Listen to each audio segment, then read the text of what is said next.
Okay, welcome to another episode of Morelia Python Radio, and we're adding another one to the Student of the Serpent series.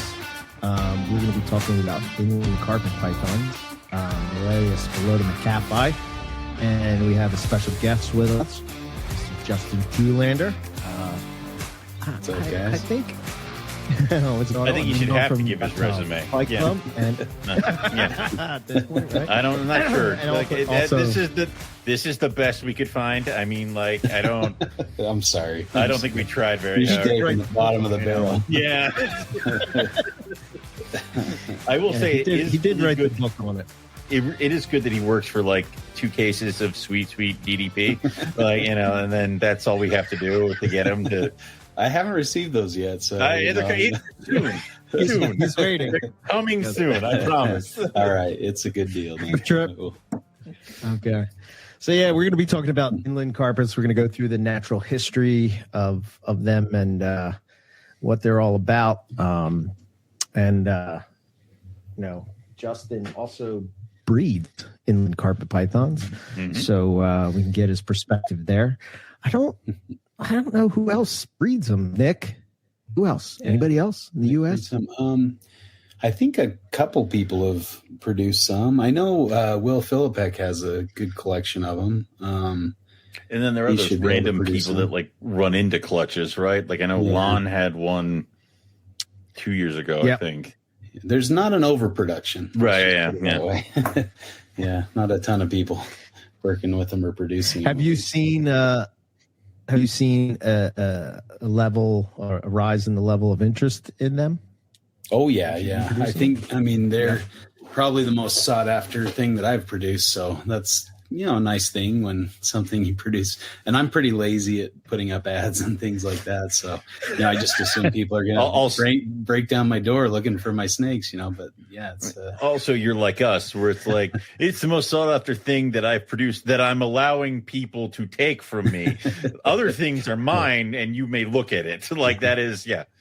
Well, that's always the best part of breeding stuff, right? Is keeping the whole. And man, from this last year's production of inlands, there's some killers in there. Like, the male I held back is fantastic. So, a few others. So, what have you noticed? Is how have they like? Are they? Is the color and like what is it that you're looking for in them when you're holding them back?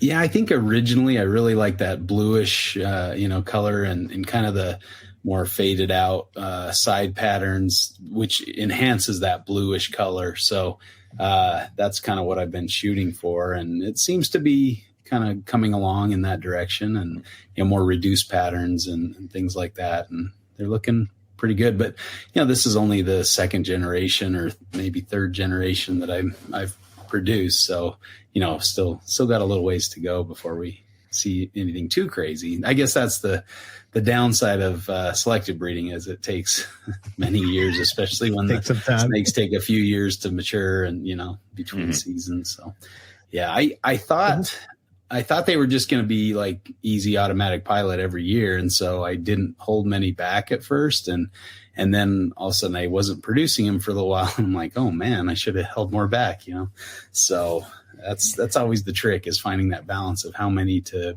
be working with. And I think I have a pretty good group now. And I'm focusing on the one kind of our line where we had an unrelated male bred to a skull-filled line female and kind of selectively breeding those. But Nice. I do have have a female from the other line. What's the other line? Mog. The Mog or Mog. Mog. Yeah. Mog. So I thought about kind of throwing those together and, breeding them into the AAR line as well, but I don't know. I haven't done that yet. Is that, are we still at the point now where it's like, we have those 2 separate lines and crossing the streams is bad, or have we gotten to the point now where very few people actually have the pure line set and everybody's kind of starting to mix around here? Yeah, it's hard to say. I know I don't know for sure. I haven't kept best track, but I don't think people are breeding them together too much, but I don't know. I don't think it matters too much. I imagine they probably all came from similar areas originally. You know, that's the hard thing is, you know, you don't have locality on them or anything. So it's hard to know where they originated. And I think after a certain, without any new stuff coming in, I think after a certain point, it's going to get kind of muddied. Eric Kohler and I were talking about this with hollow pythons.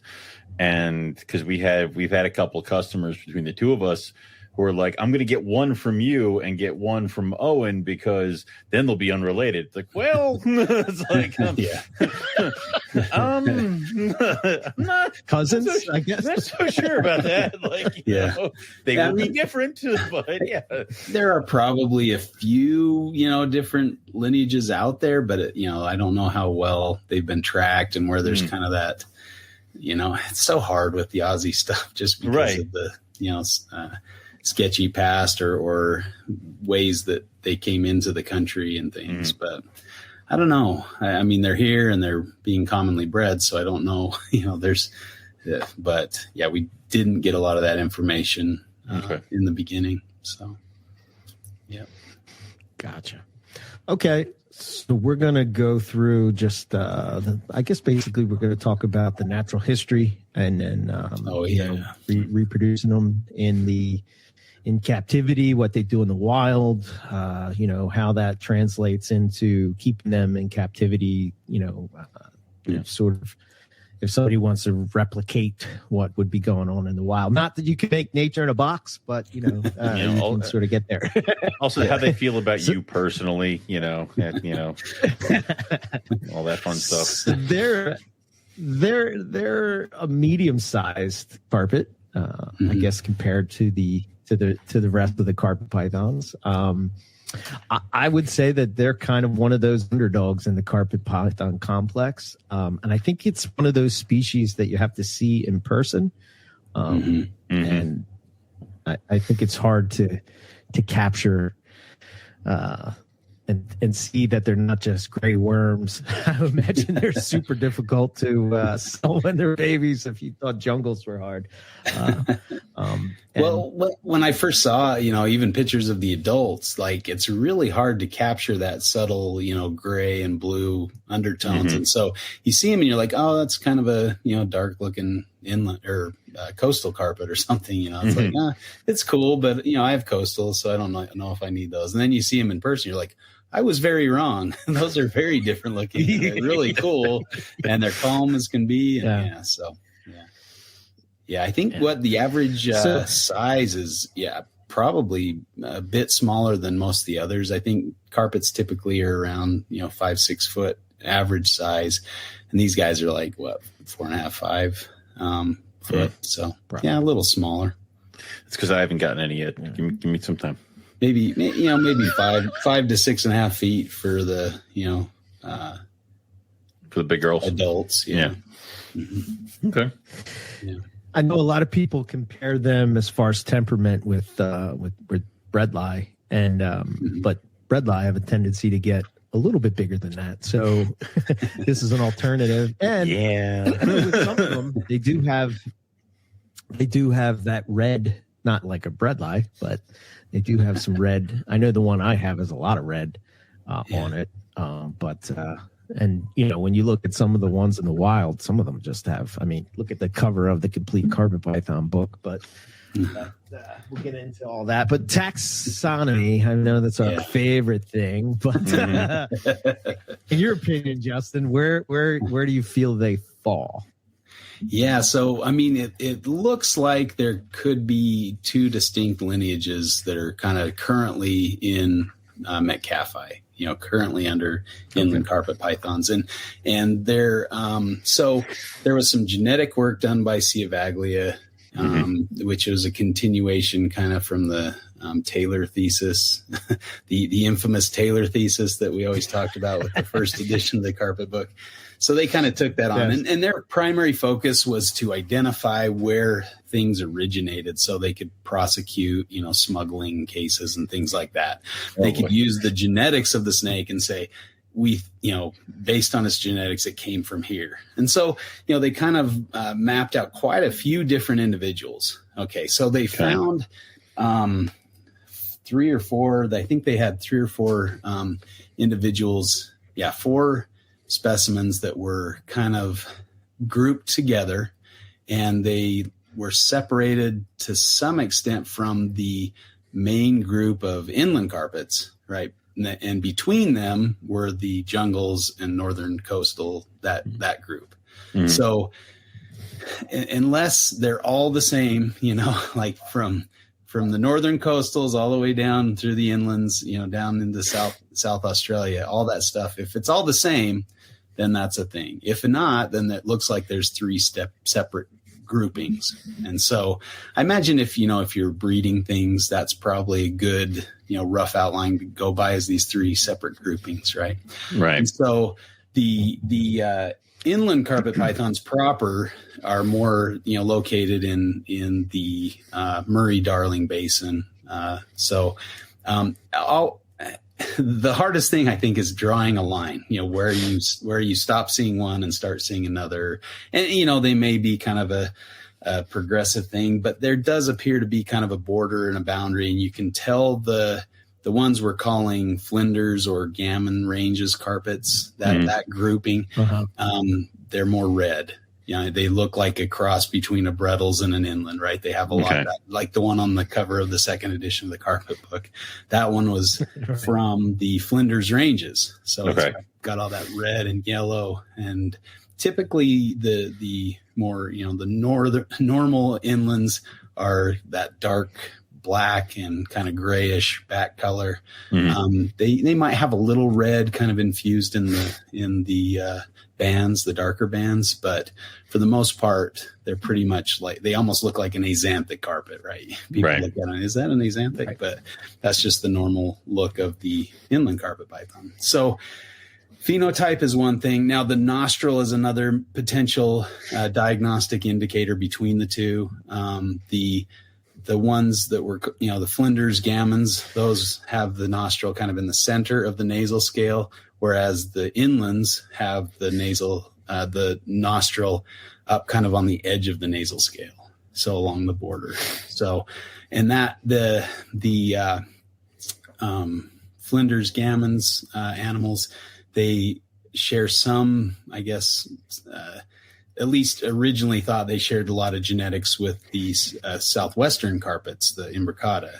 And so they were kind of thought of as maybe a radiation of the imbricata or something. So, but the analysis by Ciavaglia doesn't really show that. That doesn't really bear out with their analysis. So it's hard to say. I mean, I guess it depends on what gene you're looking at and to see, kind of the ancestry. But they used the cytochrome B gene, which is commonly used to kind of differentiate species or taxa. So, for what it's worth, that's kind of how things broke down. So now the boundary. So what they did, the three or four animals that they showed that were grouped together that were kind of these gammons. Two of them were kind of over. One was down in the Gammon ranges. And it was the Depot Springs, South Australia, which is in the Gammon ranges.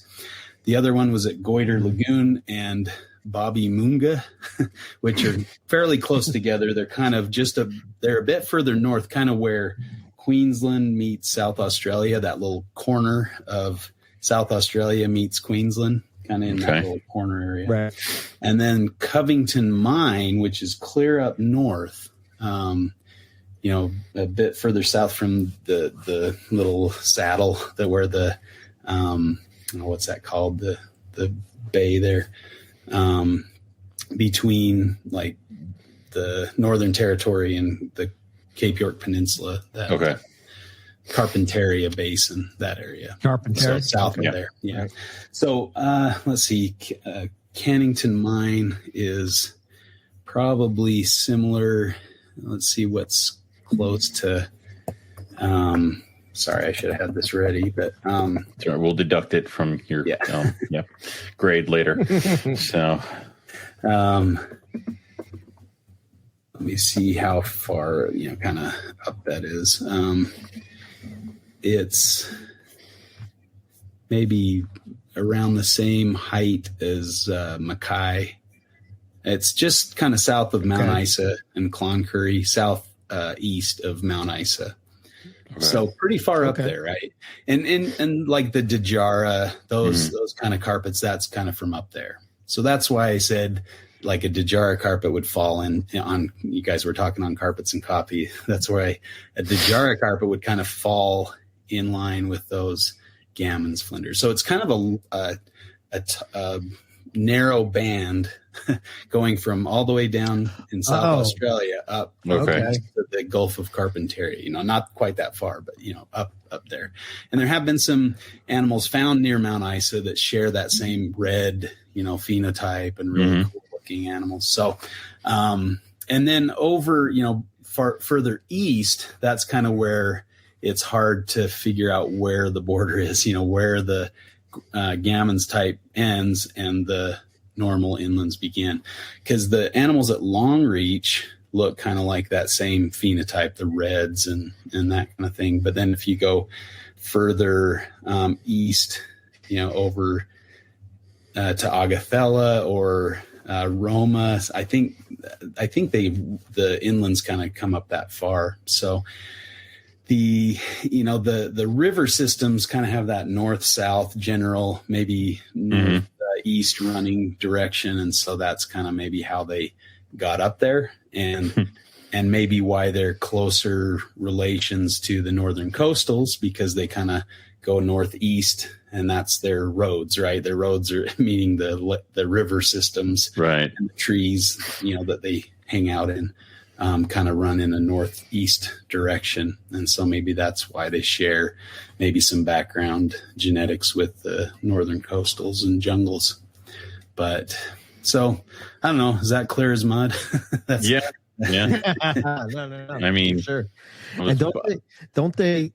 Oh, sorry. I was pulling up a map and following along as you were talking. And I'm like, Roma. That is east. Yeah. Okay. Yeah. So, yeah. But that's the trickiest part, is trying to figure out kind of where one ends and one begins. But also with the drainage basins, like there's a drainage basin that kind of fits in that middle section where it could go either way, and it's hard to say.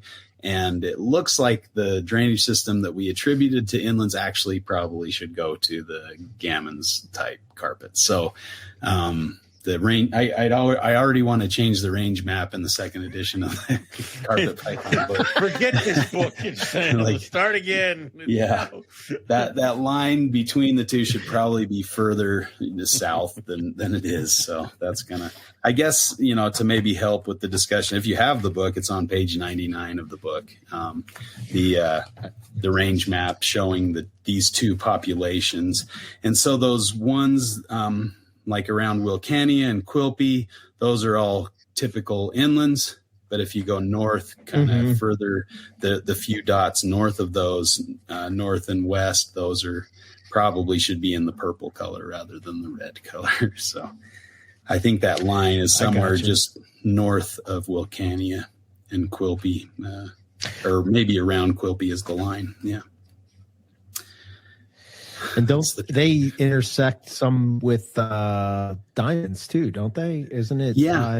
What was that? Well, they're just making it difficult now. I know, right? So that was another kind of cool discovery on doing the research for the book, is we found some pretty close association with the northern coastals in the area of Agathella, and maybe even some of the southern coastals down, somewhere around Bolin, Queensland and things. And there's actually a picture on page 101 of what we think might be like an intergrade between a metcalfei and a amygdalae. That's weird looking. Yeah, right. It doesn't look really like either. Yeah. It looks kind of like it's like orange mixed. Almost. Yeah. At the chime, cool turn the page. Ring. Yep. So, yeah. And so there does appear to be a pretty substantial overlap with the coastals. And then there were a couple areas down where you could see some overlap with diamonds as well. I'm failing on where that was. Let me see if I can find that real quick. Was it a Bagunga State Forest? Was it? Something like that. Yes. I'm That's a- I'm saying it wrong. That's probably I a thought that's forest. what I'm sure all the Aussies are yelling at their screen or their phone right now. Scott knows our number. It's fine. yeah. Wow. Or Fitzroy Falls.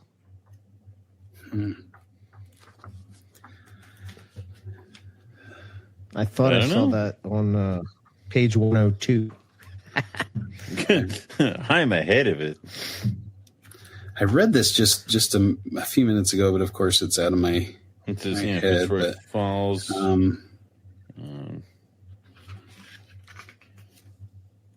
yeah, Yeah. Fitzroy Falls, pretty close. Yeah, the Hunter Valley region, that area. There. Oh, Mudgee or Mudgee. Observed in Muggy. Yeah. Okay. Yeah, on page 102, yeah, they talk about, or we have there was a inland carpet python and a diamond python, both observed in Mudgee, New South Wales. And that was somebody's Instagram. I think A. Constanzo posted that on their Instagram, showing that there was a diamond, and then, not on the same day, but like maybe months apart, like, oh, here's a diamond crawling through my yard. Oh, here's an inland crawling through my yard, so, and there's also, a few potential intergrade looking diamond, inland looking things. So Diamond something or other. Got it. yeah. So, I guess that's the fun with taxonomy, is this is not a static system. It's always changing, and things can move and crawl and make their way, and expand and contract and kind of move with things. The other thing that kind of complicates things is human encroachment and people building canals or ditches into areas where they weren't going before, or planting trees and watering trees in areas where they weren't before, giving kind of animals an inroad or a place to survive, the harsh environment. I think, before human settlement, they probably were restricted to these tree-lined creeks, but now they can live in somebody's attic and get, all they need and survive. Somebody puts up a barn, they're good. Yeah. Yeah. And so a lot of observations are actually made in, people's attics, but they did find that those animals that are living in disturbed habitats moved less frequently, probably because there's a ready supply of rodents that are also associated with human habitation. And so they've got their food source, they've got a stable environment in an attic where they can get the warmth or, that they need to kind of withstand the colder temperatures, or the cool areas to withstand the hotter temperatures, so they make use of these things very well, just like other carpets. But, right. But overall, I think human interruption has been detrimental to them, where they're pulling out trees, to farm the land, kind of in that area. So associated with the rivers in the Murray-Darling Basin, there's been a decline. And actually, if you go on Atlas of Living Australia, they show, like, over time, some charts with the observations of inland carpet pythons, and it kind of goes, as more people find them and make observations of them, that kind of peaks. What was it, around like 99, 2000, somewhere around there, and then it's kind of steadily declined after that. So, not sure exactly why, but yeah. Could the inlands be like almost absorbed into an integrate zone almost, if like they're kind of sharing a lot of room with diamonds on one side and a couple other things, and we're kind of losing ground here? Is it potentially that we're going to get kind of shrunk down even further, or even bred out? I doubt that, just because they're so wide ranging. I mean, the areas of interlap are kind of maybe a small band, kind of on the northeast of their range, and then in the southeast. But that Great Dividing Range, that mountain range, that's a pretty good barrier to gene flow, right? It keeps them from mixing until it kind of tapers off and gets lower, kind of up, in those areas that I mentioned before. That's where you see them kind of mixing and bumping up against each other, and maybe potentially integrating there. So gotcha. But for the most part, they're kind of isolated and protected, unless the coastals just went nuts and took over, migrated further south and west. Yeah. Or they blew a hole through the mountain or something. I mean, we're going to tunnel under it. You're going to tunnel it through the mountain. Why? You got to breed those inlands. Wipe them out. Coastals must be everywhere. Yeah. So, okay. And then Awesome. I think we should talk a little bit about, well, we did touch a little bit on their environment, but they're really from sort of a harsh environment. I mean, it gets really cold and then it gets really hot. And so they're kind of, I would say that equates to making them good captives, if you will. Yeah. Bulletproof for sure. Yeah. They tolerate a lot of air on both sides, either too hot or too cold. So yeah, that makes them very well suited for captivity.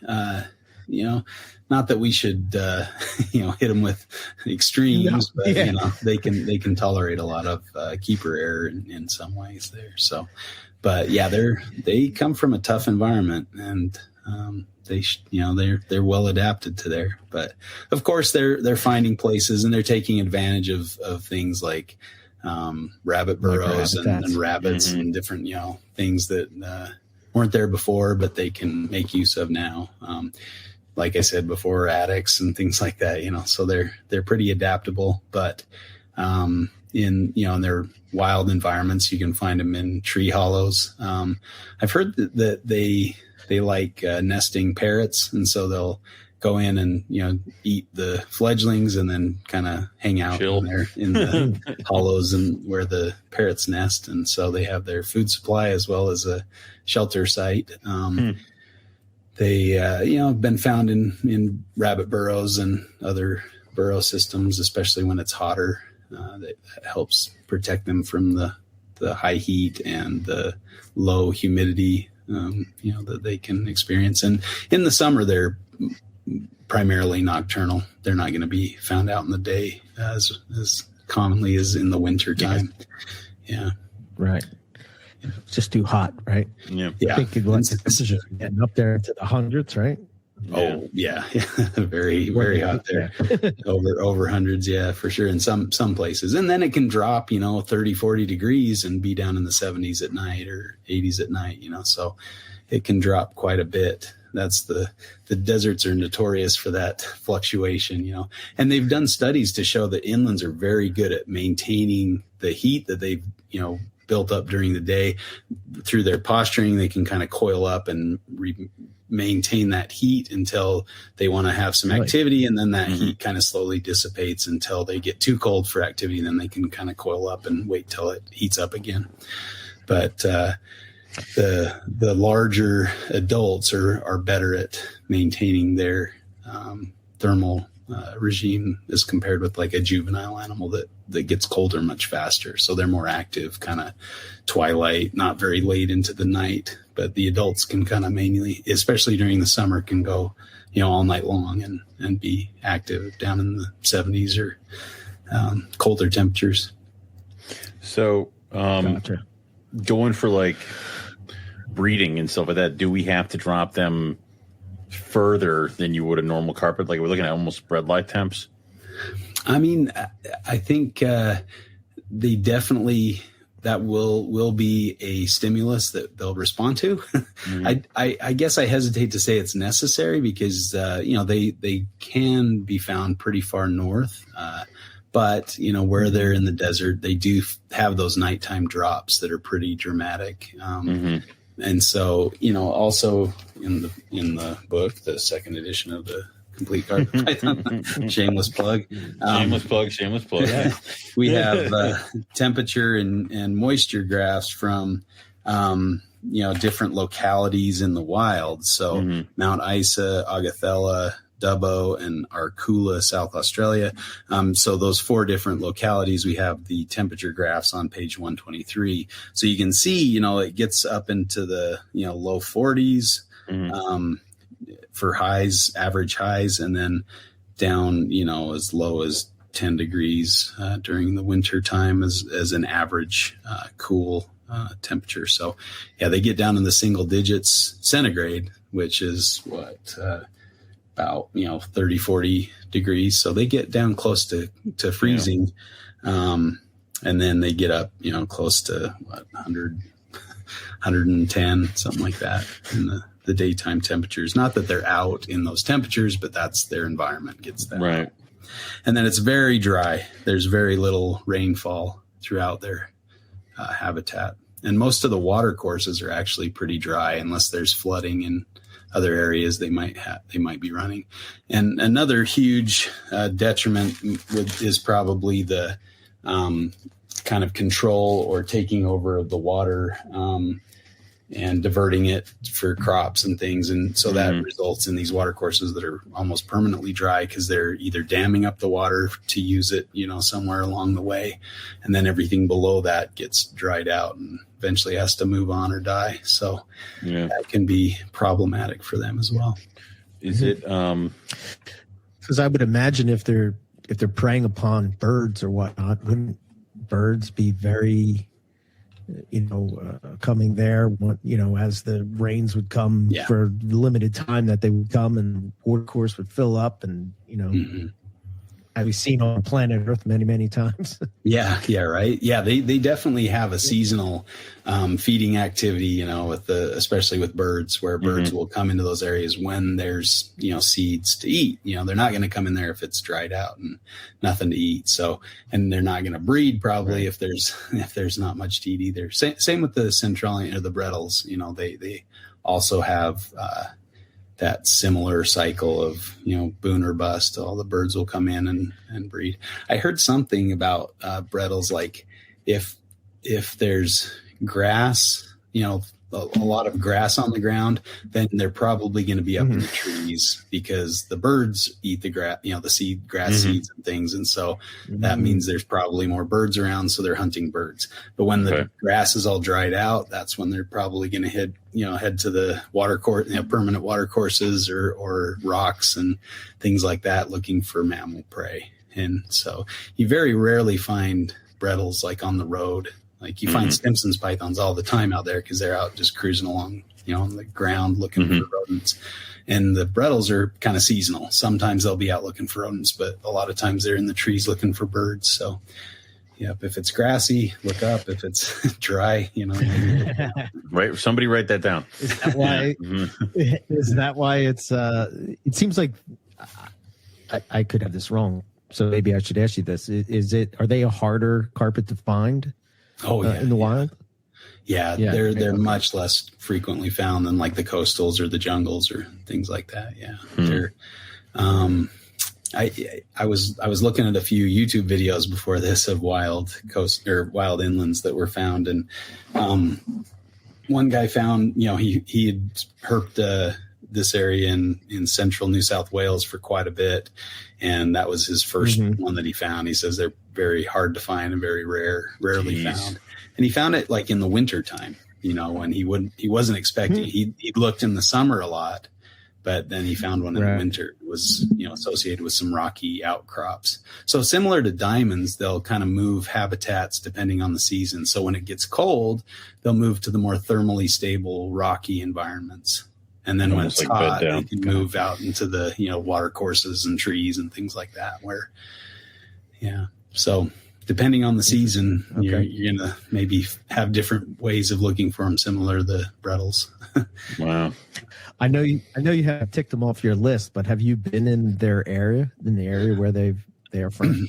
I did go looking for them one night, and we kind of made our way through kind of their eastern edge of their range. When we did that trip in 2016 with my 3 oldest kids, we drove from Sydney kind of inland up through, and we kind of clipped into their range a little bit and then headed out to the coast as we got further north. But yeah, looking one night wasn't very successful. So, you know, we can't all find Owen Pelly's. Oh, you know, I'm glad you brought that up. So, you gotta give credit where credit's due. It's actually, I was actually reading because you wrote in this one about the club. But my book, I'm like, there you go. So, yep. So, and you know, I think year to year, it's gonna depend, you know, on the year. I don't know. I was talking to my buddy Pat May out here. He's a Utah herper, and he had one year where he found 11 milk snakes and 5 ringneck snakes in Utah, which is like finding a unicorn, basically. Really? In a single day, like whole, you know, just insane, you know. So the planets had aligned and everything was great, but that was like a good water year, you know. It was several years ago. And so you know, I think seasonally, like this year has been, or the last couple of years have been pretty crap for Utah herping, but I think with all the snow and rain we're getting this year, they don't tell him that he's coming out there soon. Yeah, like, you know, so it's been hell. We're not going to find shit. I'm sorry, you guys bought those plane tickets. Like, So I mean, like any, you know, so any environment, you're gonna have better success when the conditions are right for, you know, their prey animals to breed up and for them to get enough food to reproduce and, you know, increase their numbers in the wild. So yeah, if you're going to Australia to look for them, you probably want to go after a good, you know, wet year, like right now, you know. Yeah, maybe give yourself 2 nights. In a year or two, it'll be prime for looking for inlands or the Flinders Gammons animals. There's also that, like, you go out herping and like stuff is moving and you just kind of almost feel it, like things are going, things are moving. We got a better chance of finding something. And then those other times you're driving around, you're like, so this has been 3 hours. And yep. So far, all we found was like that one goat. That was cool. Yeah. Like it was, yeah. So. Yeah. I mean, they know their environment well, and they know when, you know, it's going to be best for them to be moving and looking for food, and, or when it's best for them to just hole up and wait for better times, you know. Yeah.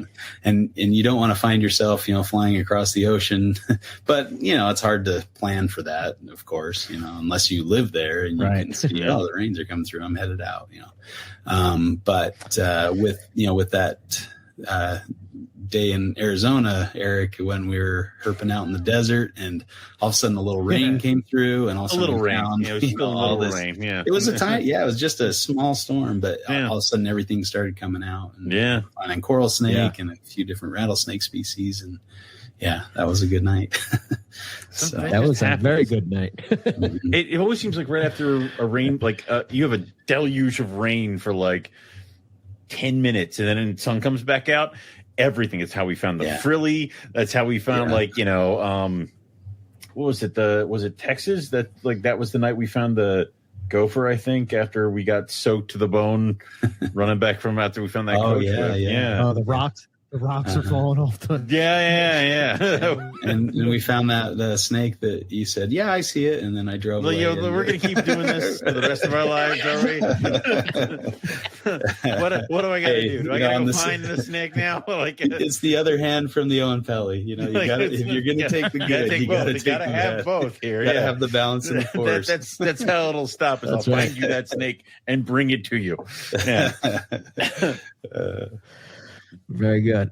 Let's talk a little bit about the reproduction. They breed in the spring in the wild. Well, first we should say that there's not a whole lot of info on them breeding in the wild to start with. So I guess it's sort of putting little bits of information together and kind of piecing it to what sort of makes the best sense. But for the most part, they breed in the springtime. Yeah, and I guess it probably depends on where you're finding them. If they're further north, they may not adhere to that as much, you know. But it probably is more dependent on, you know, their food cycles. You know, when the prey is going to be available, and that's usually when, you know, spring comes. And so if they're ready if the babies hatch when the little lizards hatch, that's a good time, you know, to be a baby. But I think for at least what we've seen in captivity is they tend to breed as things warm up. But that said, I mean, in captivity, I've got females that are gravid that should be laying in a month or so, so that's pretty early.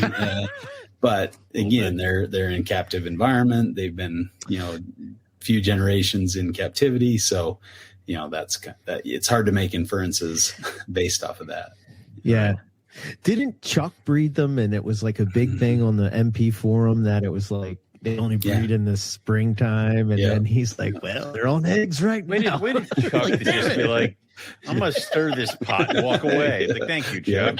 Yeah. I mean, that's how we discover stuff, right? As you try. If you just went, they're not going to breed till the spring, so I'm not going to put them together, Yeah, you gotta be a student of the Serpent.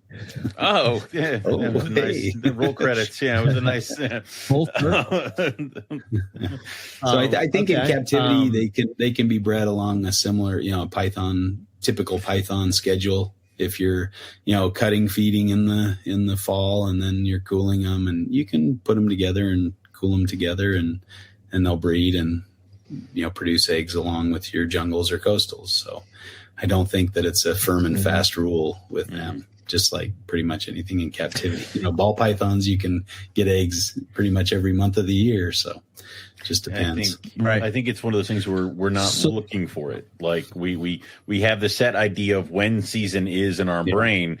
And it's almost like unless we're looking right at it, and we might be feeding, so we might miss an swell or something like that. So if anything's outside of our normal python breeding season, that's like labeled as harder, where it's like, well, maybe if we kept them together for a really extended long period of time, or in larger cages where they can kind of stick to their own things and breed whenever. Like, I wonder how many species could go at different times. I mean, Ryan Young's white lips were laid, hatched, and feeding before my eggs ever hit the ground. Yeah. So it's like, and I would have pulled in normal seasons, I would see everybody else getting their eggs, and I'd be like, well, I missed it. And you'd separate the animals. So how many times do you think we've almost shot ourselves in the foot with that kind of thing? Yeah. And how much does the outside influence weather, inside? influence that from where you're from? I think where Ryan's from, it snows all the time, right? It's very cold, very soon, very early. Yeah. So I think it's hard to. Obviously, in the wild, they're gonna depend more on the environment. So they're not gonna be breeding when it's close to freezing outside, right. and they're probably gonna wait. Right. But at the same time, it's warming up a bit, but they're pretty inactive during the winter months. So, during the springtime, they're out seeking mates. And so obviously it's going to take a little while once they find a mate to, find a female breed. And then, the female will produce eggs a few months, later. So they're going to be laying their eggs more in the closer to summer than to spring. So that's at least what we would think from their environment, So with that being said, when you're breeding them, are you looking for specific signs that would tell you to put them together? Is there something that some observation that you noticed that you said, oh, okay, I'm going to put these together earlier than I thought? Honestly, like in the beginning, I think I just kind of kept them together year round until a female was obviously gravid, and I'll pull the male. But lately I've been, putting the male in kind of along with the other pythons, and they go along with the same schedule, so there's 100 ways to do that. I think you could try several different ways and have it be successful. And I know people have gotten eggs, earlier and later than me. So, it just depends on how you're set up. And like you said, the external temperatures and things in your area. And so in Utah, northern Utah, we get pretty cold pretty early. And so, they may have those triggers come earlier, and then, so it's time to breed. And then I'll kick on the heater when it gets too cold, and then, okay, now it's warming up. So, who knows, what they're sensing. Gotcha. But I don't think we have to adhere to a strict spring breeding schedule in captivity. They're not as influenced by that, say, like the diamond pythons.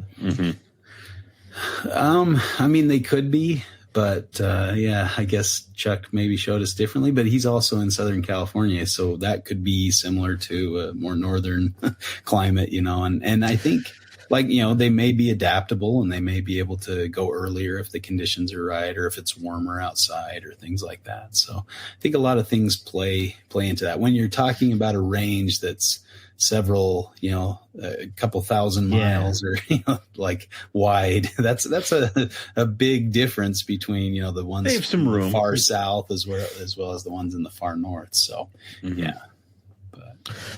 Yeah, I guess what I was saying is, like, it seems like to me that you could probably play with some of the other subspecies, but diamond pythons seem to be like they have more to locked go in down to a pole. Yeah, yeah. Have a period of inactivity 5 out this year. Yeah, right. And I mean, yeah, they're kind of more restricted. Their range is a little more narrow compared with the inland carpets. Well, inlands probably have one of the widest ranges of any carpet, maybe imbricata have a more east to west range, but inlands have a pretty big range. Not that they're found everywhere in that range. They're mainly restricted to the water courses or, areas where there's permanent water or lakes or something like that. But yeah. Yeah, I found it interesting when you're looking at the maps and the more complete carpet, you're, to your point, right? You're sort of seeing that they're pretty much going up the whole other side of the Great Dividing Range, where you have those, diamonds, coastals, you got the intergrade zone there, and then you got the northern coastals and the jungles, and interesting. I remember, I can't remember the guy's name, but what podcast was that? The Aussie Wildlife Show. Didn't he talk about that they were in a breeding ball similar to diamond pythons? Yeah, Daniel Saliba, is that who you're thinking of? He did an interview. Yeah. That was one of my favorite interviews on that podcast. That was fantastic. I listened to that one 3 or 4 times, like trying to get it straight. But yeah, it was pretty cool. But yeah, I mean, they're similar to other more temperate pythons where they can have multiple males potentially courting a female. Now, that's not an absolute, like with diamonds, that's a pretty absolute rule. Males typically don't fight, but once in a while you'll see males fight. So I don't think in captivity I'd keep, a bunch of males with a female necessarily. Similar, same thing with inlands. And, not that we have southwestern carpet pythons, but they're the same way. All those ones that are in the south part of Australia have, the males are typically less aggressive towards each other. They're more tolerant. They'll kind of wait their turn for their time with the female, and they're kind of peace and love pythons. Whereas the ones up north are like rock and roll, man, just beat each other up and peace and love, man. My woman, I'm gonna kill you. Yeah, Gotta be more careful with those northern carpets. They just don't do well. Those males will beat each other. Nice. Okay. And I guess so. If they're again, this is in the wild, but if they're breeding in the spring, then they're probably laying eggs like the midsummer, I suppose, around that time. Yeah. Probably right in time for their food to also food hatches. Then prey first, then rodents, or little lizards hatching or skinks out. Yeah, those kind of things. So, but I mean, they can usually take a comparatively large meal. That's kind of been recorded in the wild to some extent, where they can handle pretty good sized prey items, and so. They take advantage of what they can get. So I imagine it's kind of slim pickings. They'll just tackle whatever they can try to overcome and fit down their gullet. But it's a harsh life out there. So take what they can get. But introduced animals like the rabbits and things probably help them get to bigger sizes these days as compared with maybe historical times. I don't know. Maybe not. Maybe some of the prey items historically were large like a rabbit as well. But the invasive rabbits have really, helped them. I think they said 60-70% of fecal samples they found had rabbit hair in them, so they were commonly feeding on rabbits, and the introduced mice as well, or not. They don't factor as heavily into the diets unless they're hanging around disturbed areas. Then they'll have more mice in their diet. Okay. And then, so the one thing that I hear a lot of times, and I guess this happens when you have carpets that are not as nippy, I guess, if you would say, but that the babies are hard to get going. What's your experience with that? That was going to be my next question, because I always, every once in a while, I'm pulling my hair out with a clutch of bread light, because they're like, no, the mouse is scary. And then after a month, they're like, death. And I'm like, okay, there we go. I'm like, thank you. So. Yeah, I found a similar thing with the inlands. Like, sometimes they're a little more reluctant to go after it, and I'll usually leave one in there with them, maybe alive, and usually similar to other carpets, if you use kind of a larger hopper, ish, something that's moving a little more, that'll elicit a feed response a little better. This year I had really good luck, and I'm not sure what to attribute it to, but they all started feeding pretty well. I still have a few holdouts, and they're all males. The males are maybe that peace love attitude carries over their feeding, but I still have like 3 males that are a little problematic. Actually, I switched up and tried rat pink with one of the picky males, and he went, I like that, and he took it right away. So they just maybe switching it up, and thinking about it in the wild where they're eating a lot of birds, maybe trying some quail or things like that might be something to try with maybe a picky hatchling. I know I did feed some hatchling quail to some inlands back in the day, and that got a couple of them going that were a little bit holdouts. So just do your tricks that you use, and maybe scenting with a lizard or something like that would help too, or feeding a feeder lizard might stimulate them further. Because I imagine that's a prey item that's taken advantage of, especially for juveniles. Right, skink, lizard, bird, kind of the. So you're like your typical usual suspects, carpet python, trying to get them going type of thing. Yeah. Okay. They don't hold the torch to Aunt Teresa to try to get going. No. Well, some individuals do. I'm finding blackheads are much worse than both of those groups, man. Those things really? It's always the pretty ones. I just want to tear my hair out, but well, and I have very limited experience. I got 2 hatchlings, so I need a bigger sample size. But those 2 hatchlings that suck. might drive me completely insane. Yeah. So. Lucas had a little bit better luck than I did getting his. I'm a little terrified. That I'm like, I want the rough scale python babies. I want the rough scale python, and I'm going to get them. Be like, I hate these babies. Like, I'm really worried that'll be what breaks them for me. Is the babies, and I'll just hate them again. Like, I've heard tease feeding is the way to go with those. Just keep annoying them until they bite it and it's all hooked in their teeth. That or birds is what I've heard. So good luck. Well, we had to get the expert. So, So, then we have to get the hatchling second, because we've gotten the eggs before, and that ended in soul crushing sadness. I hear that. Soul crushing sadness. I know what I said, and I stand by it. Okay. All right. Okay. So are and you said you're breeding them this year, Justin? Yeah. I think I've got a female that's looking gravid. She should be laying soon. Hopeful for another female or 2, so I could have maybe 3 clutches at the most. But I'll probably get one. You never know. This time of year, I feel like you guys have talked about. Thank you. Pessimism. Does everybody do this? I think it's universal. Okay. Like, I'm not going to get crap. Crap! I've got too much. Damn it! I get yelled at for walking around my house, going, "None of them are breeding. God, I'm terrible." And then later being like, "God, there's so many babies. Why did I do this?" Yep. So. I guess I would throw this in there for people that might be new to carpets, right? So tell me about like what's your approach to setting them up? What do you do to set them up? Adults, and what do you do for babies?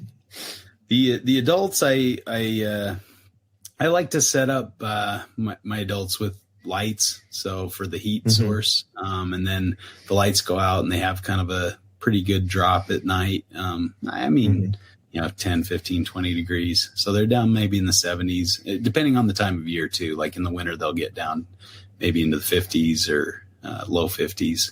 So, they tolerate it pretty well. But then in the day, the light kicks on for at least, a few hours a day. In the summer, I'll usually have the light go off in the middle of the day because it gets, too hot otherwise. And so I just kind of cycle the lights to provide an appropriate thermal gradient so they can heat up in the morning and then, maintain that temperature and then maybe heat up just before lights out. So, I like to give them places to climb, and I like to do the roof hides. I think those are carpets in general, like the roof hides, and so I use my 3D printer to print some little rails so I can slide like a little cat litter pan or something, and then cut a hole in it so they can have a little roof hide. But yeah, that's awesome. That's been a nice way to set them up. And then I like, fake rock work and stuff. So I'll try to put a fake ledge or something in their cage, and they tend to hang out there too. So yeah. Cool. Are you putting anything in the hide? Like, are you putting any kind of like moss or anything, or ripped up paper or anything, or just plain? I haven't, but I mean, it might, it might be a good thing. I think I cut the holes too low, so they just push everything out, so I think I should have put the holes a little higher so, they could have something to retain, something. But, a humid area wouldn't be a bad thing for them. Especially if you're going to be doing that, maybe give them some choices, but I will go in there and just kind of spray them down once in a while, maybe at night. I don't know, after listening to Ron St. Pierre and, the dew point and things like that, I'll go in and kind of give them a light misting, and at different times, during the summer or the, spring or something kind of. But I imagine with inlands, they're probably far more tolerant to the drier conditions, although they, will find microhabitats inside a log or inside a burrow that should have higher humidity than, outside, of course. So, and, in the desert, like anybody who's slept out under the stars, you get kind of that dew hit, and sometimes you'll wake up and there'll be a layer of dew on top of you. It burns off pretty quick when the sun comes out, but, with that temperature drop and the, you hit the dew point and you get moisture forming on the plants and the ground and everything. So, yeah. That's the beauty of Reptile Podcast, in my opinion, is like these, every once in a while you'll stumble across these gems of information that the person that's talking nothing about the species that you're interested in or but it whatever, helps, and you're just like, that is genius, Yeah. So like tip, step outside your comfort zone every once in a while so that, maybe you'll learn something that you can apply to the species that you keep, Exactly. I've been really looking into stuff with womas, and was working with Lucas on some of his stuff, and saw a nice data set where like the burrows of the womas were close to 100% humidity, and they're spending a lot of time in those burrows. So I'm thinking I probably should be giving my womas a humid hide, because that's what they may appreciate in the wild, that. like. Just the things you learn when you pay attention to those things, and like nuts. I didn't think of the whole dew point thing. That was listening to Ron St. Pierre and just being like light bulb. That's what you got to listen to the guys who know what they're talking about. Because they just that wisdom comes out of them. You gotta just be there ready to catch it. Is it I mean, I think that's kind of, you're the desert expert, right? Isn't that like what those animals are typically trying to do? Where you are, those little micro habitats of Yeah. to get some humidity and stuff? It depends on the species too, because there's some species that are just tough and like do not lose water and can, be in like under a piece of bark or something where it's just dry and, and they're tough as nails. And there's others that, like a Gila monster. Everybody, a Gila monster comes from the desert. So they put them in a hot terrarium with a, layer of gravel or something. You see them in the zoos, like they're trying to get away from the lights as best they can, or they're hanging out in their water bowl because they live in burrows most of their life. They're avoiding those hot, dry temperatures down underneath the soil and where it is humid. It's probably 90% humid where they live. And people, like I was shocked. We went on a back scenes tour of the San Diego Zoo and they had their Gila monsters in these like little, and I probably shouldn't be putting this out on a podcast, but like apparently this is the way people have had success breeding them, is putting them in smaller drawer type, rack systems. And they love it. That's how they breed. That's how they, get excited for the breeding season, So, I think we have a mindset, and sometimes we need to have those paradigm shifts to change that and think about how do I replicate, and that's why getting out and herping is so important, looking what they do. And granted, we kind of see a snapshot. I think somebody like, Frank Reedy's, who goes out and studies a population of Gila monsters for 30 years, and he knows each one by name and what hole they live in and things like that, So, there's different things we can do to be better acquainted with those kind of things. But that's the difficulty of herping Australia, right? Is because we can't go multiple times a year. And you could, we'd be broke. You could, but especially now it's so expensive. But it's like we typically go in October, so we're seeing this October snapshot, and sometimes I've noticed that I have to get in my brain that it's like you're only seeing this much, you're seeing this little bit. So, but I mean, it's something. And that's when, if that's when they're coming out and that's when they're active, maybe that's more important to see. Like the rest of the year, they may just be holed up somewhere. That's the thing with pythons, is they're really good at staying still for very long periods of time. Like if they don't need to move, they're not going to move. Yeah, exactly. Why would they?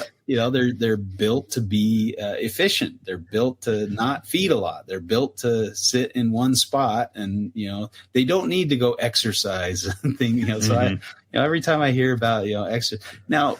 That depends again on the species. I know green tree pythons climb up and down, a 30-foot tree every night and day, and unless they catch something, and then they sit in the top of the tree and digest it for a month. So it just depends on what they're doing and kind of what. But they definitely sit still, probably a lot more than they're actually moving, and so that snapshot is important because we don't want to go there when they're hold up underground for 10 months, like we don't want to be there during that time when it's too hot and they're not moving at all. So, and like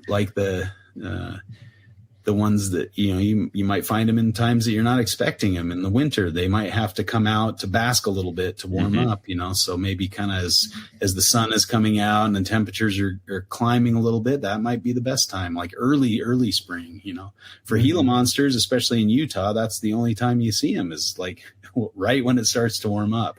As soon as it gets too hot, it's very slim pickings again, and especially during the hot summer, you're not finding Gila monsters. You have to wait again till spring. So, just depends.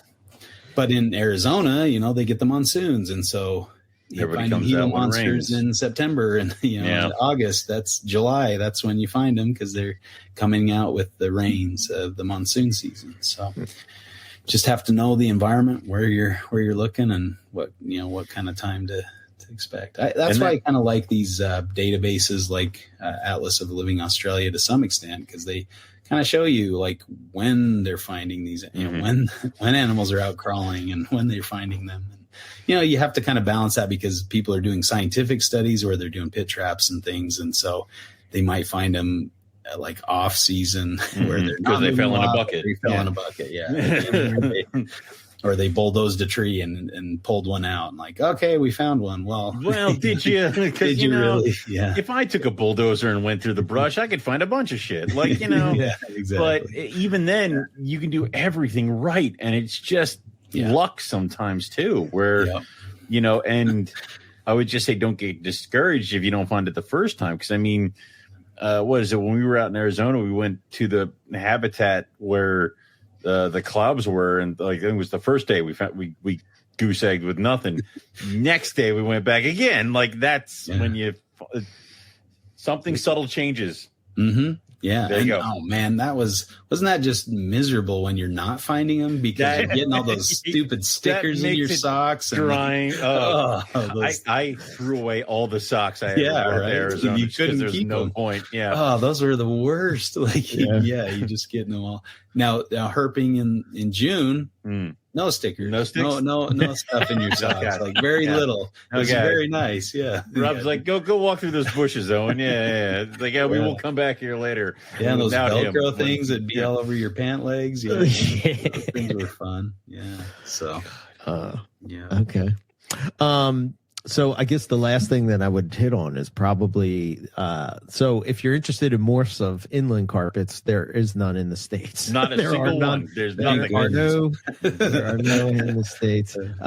Really, but there are some really cool ones in Australia. I guess the main one is the silver peppered inland, which is probably one of my favorites. They're cool. I really like that one. Yeah. And then I think there was I don't know if they were proven out, but there was in the more complete carpet there was the melanistic, that thing looks looking insane. one, and then I think there was a striped one, right? I know that Paul had a striped one, but I don't think it ever proved out. Yeah, and I imagine with all carpets, striping is probably polygenic, and you got to refine that and try to. There's a striped one right here in the book. Yeah. Yeah. What page? 607. 607. Yeah. Right at the end. Mm-hmm. Yeah, these are the kind of unproven morphs. Yeah. Or unknown mode of inheritance morphs. Maybe. Yeah. Look at that. A melanistic carpet. No one cares about the melanistic. Keep moving along. Keep moving. Next, we're focused. This is not their episode. So, then there's the melanistic one. That's insane. Yeah, I don't think that one lived too long. But, I don't say it doesn't look like it's okay. Yep. Its head looks kind of weird, and there's that. It's funny. We were talking about. So I was talking to a bunch of like a ball python focused podcast yesterday, and I said something about like they're talking about morphs, and I said, well, it's amazing, which you guys have all said this before, but it's amazing that the amount of morphs that we have, like say in ball pythons, that there's not more of them that are screwed up, because basically it's broken. Like, genetically broken. We have a car and we keep removing parts and it still works. If you look at all the morphs that are like everybody's trying to put into all the like the 5 gene animals, it's all the subtle ones. So I imagine that's probably why, now when they're combined, they might look a little cooler, but like, a yellow belly on its own looks like a normal, you gotta flip it over. All those different, kind of the black spot nose doesn't look very thrilling, and so I think that's telling, because the ones that are more dramatic, they're probably not the best to combine all the broken genes together. So, we were talking about the spider and the jag, and I was just making the like saying that basically the carpet python community has embraced the fact that the jag is what the jag is, whereas sometimes I get the vibe from the ball python community that they're still holding on to hope that they're going to make a super spider, or there even exists. They just need to do some inner ear transplants, and There's always that one guy who has living super spiders, but he keeps them in his basement next to his breeding Bolini. There's that. Exactly. Everybody knows that guy. Yeah. The secret: get them cold. Okay. I mean, yeah, I don't know. Anything else you want to hit on for as far as inland carpets? Did we forget anything? I don't think we spent enough time on the natural history. Go back. I love the natural history. Keep going. What else? There was I don't know. There was a cool observation of some juveniles using like soil cracks out in some, Oh, okay. some of the, like living down in those deep soil cracks, kind of like an inland taipan. So it got dry enough that they cracked, and they were just kind of it's like they go down like quite a ways, and different mammals will live in those for while they exist. Yeah, so it's kind of cool. After the floods, everything dries out so quick that they just form these huge cracks, and you've seen like the little puzzles out in the mud that dries out. These are like 3 or 4 feet down into the earth, and so that was kind of cool. There was another population that hangs out in these limestone cliffs, and it's got like all sorts of like caverns and things, and they're pretty much hanging out in those cliffs their whole time. So different taking advantage of different cool habitats. I kind of think that's kind of fun. It's like escarpments, like just like this is the only place where we can seek shelter, so everything lives in these deep cracks in this rock and stuff like that. So, oh man, we surely found out why you don't see Owen Pellies out in the daytime. We about died. It was so hot. And then we said we need to get in the shade, and so we went in one of these big cracks, that goes down. There's probably some pool of water 20 feet under the surface, and you can and it starts to get cooler and cooler. Okay, yeah. This is nice. I can see why they're down in these cracks and not out on the surface. This is so much better. Yep. Well, I was amazed when we were in Chilligo that when we went into the caves there, just the temperature difference between outside and inside the caves. Like, wow, this is how the Aboriginals made it all this way in this heat, because it's so hot on the outside. I always call it air conditioning on the inside. Air conditioning, you got to find those caverns where the wind's blowing through, and you're like, you cool down. It's a nice feeling. Yeah. I'm going to say that if you're following along in the more complete carpet, the limestone cliffs picture is on 107 in the inland section. It kind of looks like it's on a big coral rock. It's kind of right? Yeah, it's really just kind of weathered, and lots of different holes and places for them to go. Pretty cool. Yeah. And from Wiggly Flat, South Australia. That's a good Australian name. Wiggly Flat. Wiggly Flat. They make it interesting with their names, Yeah, but I am definitely obsessed with these gammon type carpets. Like, I really want to go out and find one, go out, at least get out and look for them, because the environment looks really cool too. There's some really cool habitat out in that area. So, 2025, that's when I'm headed out there. So get ready to save join your pennies me for my 50th. Okay. We'll get a birthday cake in the middle of Kimberly 2024. I'm sorry. Yeah, Kimberly 2024, and then Gammon Rage 2025. Got it. There you go. Okay. Yeah, save up. Oh, I'm gonna have to. Yeah, because if we go and find a Flinders Range carpet, and you and I both know that would hurt me, but you and I both know what would kill me. Okay, so if no, I know what your priorities are. How dare you? You shut up. I just can't believe we don't have that Western Australia trip rebooked, Eric. How you've gone what's going on with that? Demanding an imbricata.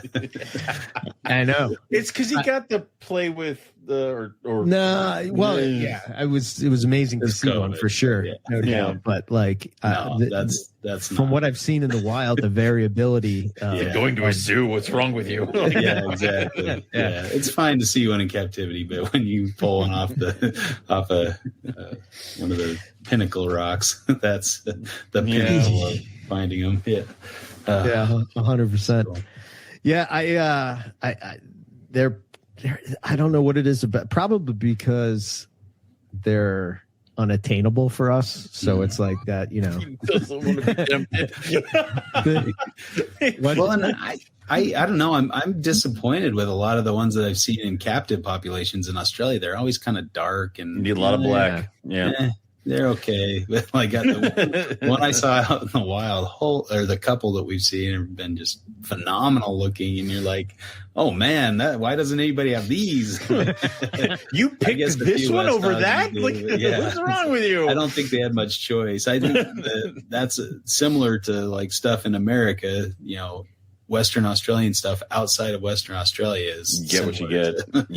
You get what you get. And, so I don't know. We got to go find them in the wild to enjoy the diversity and see, just how cool they can be. If we do find the roughie, I'm going to need you guys to like turn away as I weep like a small girl. Like, don't look at me. I have this idea too that like in Western Australia is going to be like, so like I did like the East Coast, obviously, because that's kind of carpet python central, and I thought it was great, and I love the the rainforest and all that. But then the Northern Territory for me was like, oh, this is it. This is the stuff, And then I would imagine if I go to Western Australia, I'd be like, I never want to go out that way ever again. Exactly. There's a reason why I did a trip to the East Coast, a trip to the center, and then 3 trips to the, 2 trips to the Western. Western Australia is hard to beat. It's very cool. And it's so big. Oh yeah, you got to drive quite a bit to get the different high points, I guess. But got to make it back there. Yeah, 100%. Cool spot. Okay. Yeah.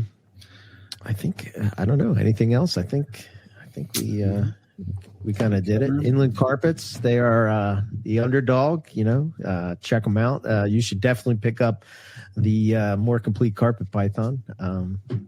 Do you have copies still available, Justin, that they can hit you up? My supplies are dwindling. I have like 1 case and maybe a couple more books beyond that. I sent a couple out today and 1 or 2 out last week. But yeah, my supply. I need to make another trip down to Bob's. So, say any word on a second print or I don't know. Yeah, we're going through these pretty quick. So both Nick and I are have sold the copies we got pretty quickly, and I don't know. I thought I heard Nick say something about half the print runs about gone. So that's not a bad problem to have. But yeah, that went a little quicker than anticipated. It really isn't. But this is something better get them now before they're $850. You're gonna say jump on them now because when they stop printing them, the second they're like not printing these anymore, they start adding zeros to this shit, and it's like no. So yeah, I'm curious if Bob will do another print run if we sell out, in a couple of years or something, or less than a couple of years. We'll see. I don't know. I think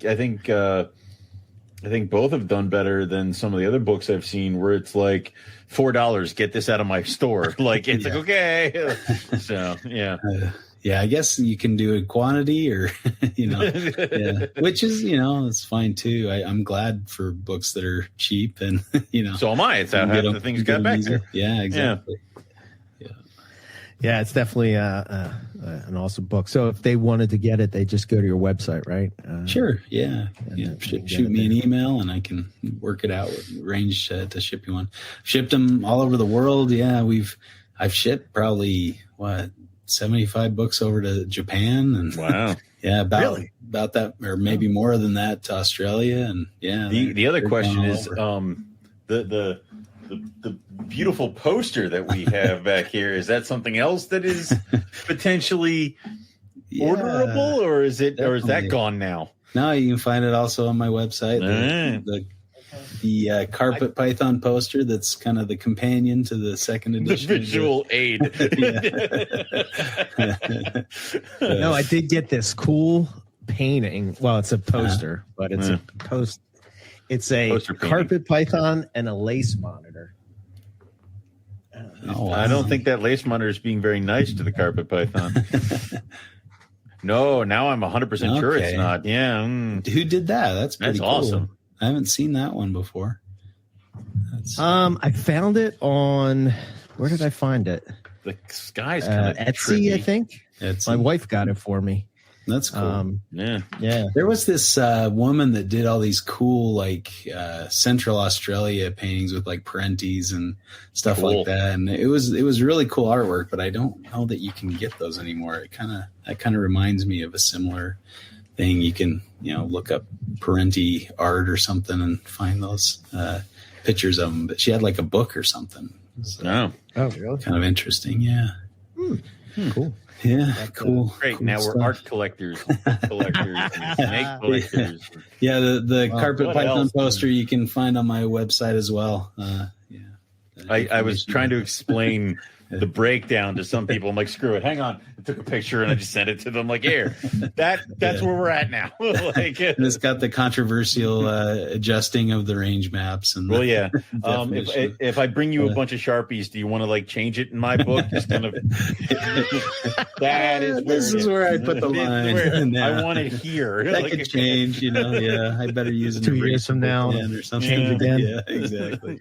Those kind of things are interesting. As we get more information, and that's the thing. I think in this age of technology and information exchange, we can get more and more. Like I was just looking on the ALA or even iNaturalist. People make real time observations. So you go in a couple months after you've digested all the information. There's new information, and we found this one here, and it looks like this type or whatever. Yeah, it's kind of fun. It's fun, but Since we have you here, it has nothing to do with inland carpets, but what's your thoughts on the new species of leaf-tail gecko? Oh yeah, very cool. Like I would not have expected it to come from an island. That was pretty neat finding. Yeah, like man, they're just all over there. But yeah, it's kind of a fun little evolutionary lesson, I guess, where they've kind of been stranded and they just have these tiny little ranges that include maybe a couple mountaintops, and then that's a different species than the one on the mountaintop to the south and the mountaintop to the north. Yeah, that one up further, like that's far up in Cape York, that it's really spindly looking. There, that one was recent, like maybe a few years ago was described. That thing was cool. I need to learn their scientific names better. They just keep discovering new species and splitting other ones up, and like, I don't remember. There's like 20 of them now. Yeah, but very cool. We thought we had it bad. They're like, they keep splitting and then adding more. It's like, stop. Like, except for the Antaresia. Just on a side note, Justin, you do have fans out there, right? So there's this local reptile shop that opened up in my not too far from me, and I think I talked about this on one of the podcasts. But anyway, I'm driving by there. There's a sign that says reptiles. So he cuts across 3 lanes of traffic to get to. No. I wanted to stop in there, but my sister and my dad made it before I did, and then Matt Minatola went and he stopped in.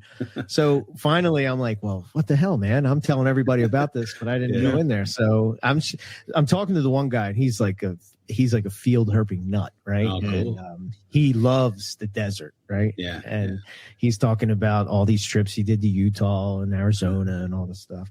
So somehow we got on so he's showing me around his place and whatnot, and he has these leaf-tail geckos, and he's talking about these leaf-tail geckos and whatnot. And he also had knobtail geckos. So I was like, oh yeah, I said, a friend of mine, he wrote the complete knobtail. Oh, wait, who? Justin Julander? And I was like, yeah, we go herping with him out. Oh my God. You've touched Justin Julander? I mean, not in some ways, maybe, but yeah. I just don't. He shouldn't meet me in real life because I'm sure he'll be disappointed. You never meet your heroes, right? I'm kind of a poser in a lot of ways, right? I just thought, wow, what a small world, I have I was going through. I have to do this talk at this local herpetological society. I'm going through the pictures, and I have the one of you like halfway climbing up a wall. And I'm like, how can I put this in the presentation? Like, I just want to put Justin here randomly. Like, there's some guy climbing up a rock. Like, So that was the so same if you're thing. Feeling down in the dumps, you got people out there to love you. That's nice. Yeah, I appreciate it. Yeah, I've got that imposter syndrome. I think about like herping Utah, man. I like my buddy finding all those milks and ringnecks on a single day. I'm like, I haven't found any in Utah. Like I probably herped more Australia than Utah. Like what's wrong with me? I need to herp my backyard more often. Well, that was the was sitting. It was last year on my birthday. I'm like, I need somebody to come and show me where to find a copperhead. I have never found a copperhead in Pennsylvania. Yeah. I've been to Australia, never found a copperhead. In You found an old pelly python. I've not gotten a copperhead. Yeah. Went to the right spot, found 4 of them, and I'm like, done. Like, and now I can go home. Yeah. Oh, you did find them? Yeah, I got like 4 or 5 of them in that one spot. okay. Like there were There were 3 of them crammed into a log, and I'm like, well, this is quick. All right. You got to go to the Copperhead Park, man. Yeah. There's a park. I'm telling you, there's signs everywhere. It says Copperheads beware. Don't put your hands on the rocks. All this Don't stuff. touch things. Everywhere. Yeah. All over the place. We need to chat offline about because I'm coming out to. I need to make it out to Carpet Fest and I've got to include some herping so I can justify it. You know, it's business expense. Exactly. Research. Yeah, I won't even say, like I was looking. I'm doing my taxes and I'm just like, oh man, I spent a lot on herp trips last year. Oh god, I'm gonna get on Best thing to spend them on, I tell you. Yeah. But yeah, you've been a bad influence. Carpet Fest will be fun. It's gearing up like it's going to be a thing. I should sit down and actually do like the official announcements because I think we keep doing a bunch of unofficial announcements. And yeah, you probably should. Yeah, I'll do that this week. Okay, maybe you said that last week. So. Shut up. Okay. I gotta buy that plane ticket. Get out there. Yeah. Let me know if you see cheap tickets. Yeah. So I'm thinking that we'll have to talk about this, but I'm thinking of a way that we can do it so that we can get some solid herping in. Okay. I think maybe and we got some spots that hopefully they haven't disappointed yet, but of course this will be the time. Never give the guarantee. Band of people.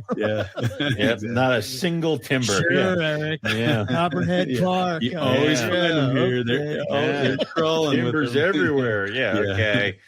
But yeah, all good. Well, thanks for coming and talking inlands with us. Much appreciated. Best thing to talk about. Yeah. Thanks for having us. People, well, I guess at this point, people know Reptile Fight Club, Australian Addition at this Reptiles. point they should. Otherwise, it's a fight club. I hope they do. I'm not very great at getting the word out, but I just kind of ride your coattails. Like, if they listen to you guys, maybe they'll listen to us. Okay. We're just because we did it too long. We're just in there by default. Well, that was you guys actually know what you're talking about. Exactly. Well, you guys keep actually bringing up normal, good topics. We just yell about the same things at a higher volume.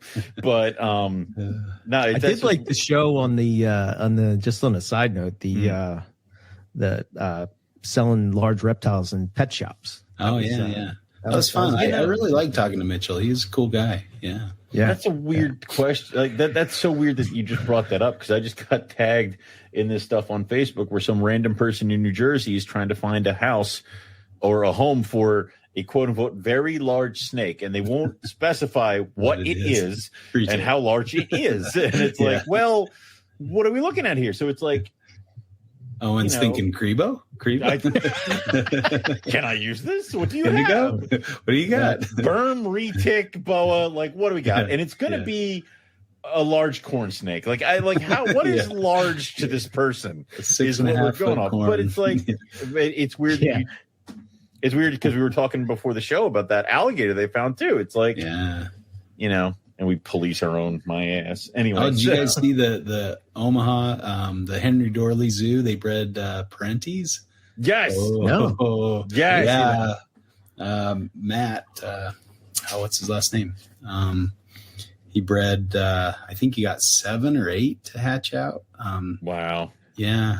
They look great. I'm not sure if I know they got some animals from Dallas Zoo, but yeah, they got eggs and hatched the majority of them out, and it's Matt teaching. It's only a matter of time now. Oh God, I don't know. I think I'd kick out one of my kids and have their room be a Parenti cage. Dad, what are you doing? You knew this was coming. Now get out. Sorry. I think this is why I like. Comes a time Kimberly you just so stand much. on your own. The Kimberly rocks are kind of like tiny little Parentes. Yeah, you know, yeah. they sort of had that same kind of head structure and stuff. You know, not as cool as a Parenti. I will grant you that. Yes, but yeah, it's hard to beat a Parenti, but yeah, the Kimberleys come close. I need to work with those someday. I just never pulled the trigger there. I don't know. I always trick myself into thinking I can handle, monitors, and then I'm like, I'm just kind of limping them along. I need to be retired or something so I have more time. But yeah, but oh man, Parentis, seeing those baby Parentis. When Terry Phillip hatched those out at Reptile Gardens, I drove up there just to see a hatchling Parenti. Oh, did you? That's awesome. Oh, yeah, it was so great yeah. to just stare at that thing, and yeah, it was pretty cool. So yeah, awesome. I did get to hold the Parenti that sired the babies. I think that they have a big male Parenti at the Henry Dorley Zoo, and Matt took us kind of behind the scenes, and he reached in, picked it up, handed it to me. I'm like, oh, sweet. Oh, cool. Like, yeah, it's pretty cool. Chalk that bucket list thing. Yeah. How was it? What was the temperament like? What was it? He was pretty chill. Like, yeah, he wasn't too concerned. He's a tripod, so he's missing a back leg. Oh, yeah. Gotcha. He's out on exhibit and was doing great, getting around on his stump. But yeah, very cool lizard. Yeah, that zoo is, that's such a great collection there. If you haven't been to Henry Dorley in Omaha, I'd highly recommend it. It's a very cool zoo. Yeah. And that area, like, I don't know, I need to do this someday. I had a sister that lived out in Kansas, but I've heard like Kansas at the right time of year is like herper mecca. Like there's just, you really rocks, you're flipping rocks and there's like 4 or 5 milks under each rock, like Jesus. you see like 60 snakes in a day kind of thing. Like it's just crazy at certain times of year. Yeah. It's hard because it's a lot of private land, I guess, just like anywhere in the East. But you can see a lot of cool stuff out there. So I need to do that someday. Maybe we'll have to put a bug in old Rob's ear and get him on that. Just start mentioning it. Just start talking about like all the cool things that might be out there. You'll be great, Kansas. Yeah, you wouldn't think Kansas. You wouldn't think Kansas with a ton of herps. Yeah, a lot of people. When you guys are herping Utah, just like scroll Kansas through your phone. City, here we like, come. Man, look at all the snakes they're finding out in Kansas. Like, yeah. But I'm sure we could kind of loop into, Omaha and check out the zoo while we're there. But yeah, that's one I really have enjoyed. Yeah. Cool. All right. Sweet. Owen, you want to say this stuff? And I will say the stuff and the things. So for us, it's MoreliaPythonRadio.net. .com, whatever. Nobody can get this right. Shut up. You can go on to the Teespring store. Now it's too late. I'm rolling. Just let it happen. We can also go and join the Patreon. We're going to have some cool stuff out on the Patreon soon. Also, go give us a like and a follow. We uploaded the first one today, Carpet Python Diaries. Yep. So, yeah. Oh, I didn't even show it to you, Owen. You didn't. You just kind of do things so that I'm just listen. We all know that I'm just the plucky comic relief. I don't have no say when the ship goes. So, also you can go and give a like and a follow over to the YouTube channel. Check out that stuff. We've been putting out some small reels. I went through all the videos on my phone from the Arizona trip I took with Justin. So I'm going to send those over to Eric so you can get them all onto the small little reels and stuff like that. I think I might even have some drone footage that Justin sent me. Yeah. So I had to double check, but those will probably be out sometime soon. Also, like we said, Carpet Fest, Northeast Carpet Fest is going to be August 12th and will be at Eric's house, which is Warminster, Pennsylvania.